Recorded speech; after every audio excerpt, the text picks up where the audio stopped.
Good morning, Teresa McGallagher from the Miracles Tribe. Thanks for joining me today for lesson 154 from the Workbook of A Course in Miracles. Our lesson for today is, I am among the ministers of God. Let us today be neither arrogant nor falsely humble. We have gone beyond such foolishness. We cannot judge ourselves, nor need we do so. These are but attempts to hold decision off and to delay commitment to our function.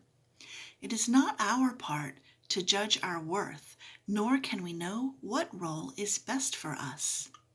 What we can do within a larger plan, we cannot see in its entirety.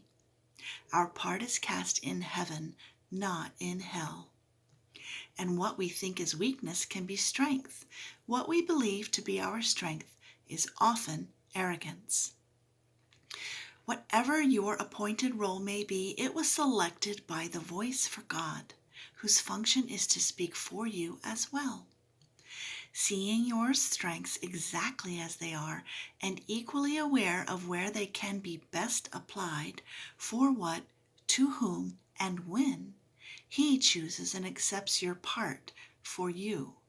He does not work without your own consent, but He is not deceived in what you are and listens only to His voice in you.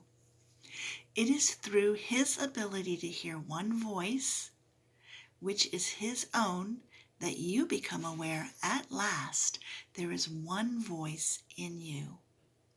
And that one voice appoints your function and relays it to you, giving you the strength to understand it, do what it entails, and to succeed in everything you do that is related to it. God has joined His Son in this, and thus His Son becomes His messenger of unity with Him. It is this joining through the voice for God of Father and of Son that sets apart salvation from the world. It is this voice which speaks of laws the world does not obey, which promises salvation from all sin, with guilt abolished in the mind that God created sinless. Now this mind becomes aware again of who created it and of His lasting union with itself. So is itself the one reality in which its will and that of God are joined. A messenger is not one who writes the message he delivers, nor does he question the right of him who does, nor ask why he has chosen those who will receive the message that he brings. It is enough that he accept it, give it to the ones for whom it is intended, and fulfill his role in its delivery. If he determines what the messages should be, or what their purpose is, or where they should be carried, he is failing to perform his proper part as bringer of the word. There is one major difference in the role of heaven's messengers, which sets them off from those the world appoints. The messages that they deliver are intended first for them, and it is only as they can accept them for themselves that they become able to bring them further and to give them everywhere that they were meant to be.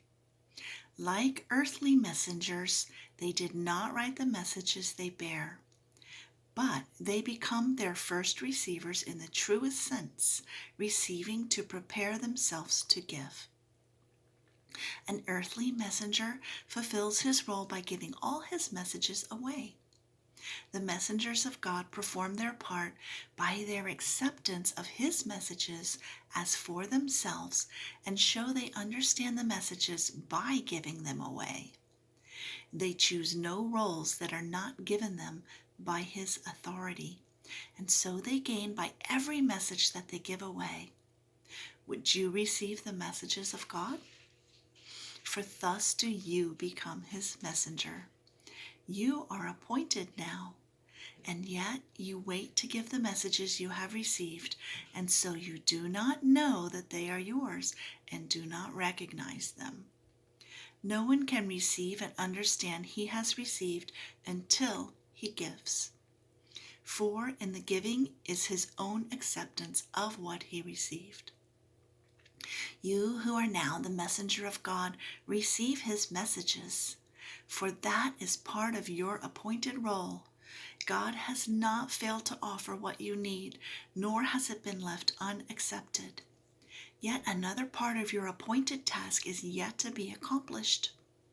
He who has received for you the messages of God would have them be received by you as well. For thus do you identify with him and claim your own. It is this joining that we undertake to recognize today. We will not seek to keep our minds apart from him who speaks for us, for it is but our voice we hear as we attend him. He alone can speak to us and for us, joining in one voice the getting and the giving of God's word, the giving and receiving of his will. We practice giving him what he would have, that we may recognize his gifts to us. He needs our voice that he may speak through us. He needs our hands to hold his messages and carry them to those whom he appoints. He needs our feet to bring us where he wills, that those who wait in misery may be at last delivered. And he needs our will united with his own, that we may be the true receivers of the gifts he gives. Let us but learn this lesson for today. We will not recognize what we receive until we give it. You have heard this said 100 ways, 100 times, and yet belief is still lacking. But this is sure, until belief is given it, you will receive 1,000 miracles and then receive 1,000 more, but will not know that God himself has left no gift beyond what you already have, nor has denied the tiniest of blessings to his Son. What can this mean to you until you have identified with him and with his own? Our lesson for today is stated thus: I am among the ministers of God, and I am grateful that I have the means by which to recognize that I am free. The world recedes as we light up our minds and realize these holy words are true. They are the message sent to us today from our Creator. Now we demonstrate how they have changed our minds about ourselves and what our function is. For as we prove that we accept no will we do not share, our many gifts from our Creator will spring to our sight and leap into our hands, and we will recognize what we received.